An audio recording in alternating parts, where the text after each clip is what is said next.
gente fala da maior empresa de refrigerante do mundo, mas as maiores empresas de cervejas também do Brasil estão no Nordeste por conta dos incentivos fiscais. Como é que você vê isso, essa desincentivação econômica dessa região, que essas indústrias foram para lá por causa dos incentivos fiscais?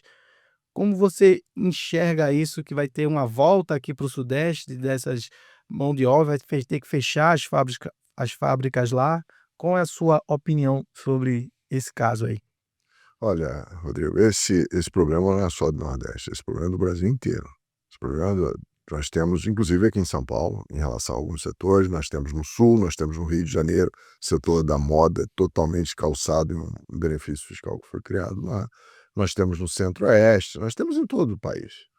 A filosofia com a qual a reforma foi criada e idealizada era no sentido, inicialmente inclusive, era no sentido de que não houvesse nenhum benefício fiscal.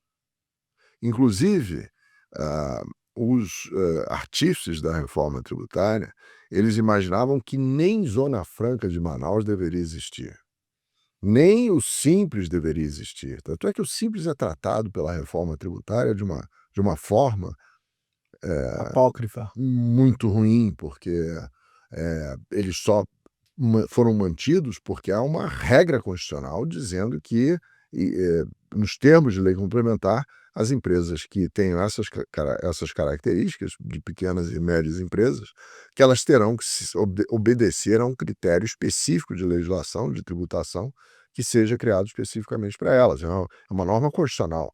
Não se pode mudar isso através nem através da emenda constitucional 132, jamais se cogitou disso. A Zona Franca de Manaus é cláusula pétrea, não poderia modificar. Então eles tiveram que engolir esses benefícios fiscais. Esses se mantiveram, mas a ideia do CECIF, que foi a instituição que criou essa reforma tributária, era de que não houvesse nenhum incentivo fiscal. Nenhum.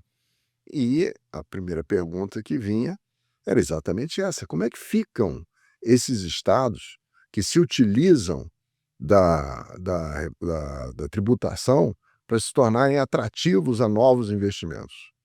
Porque esses estados dependem disso, né?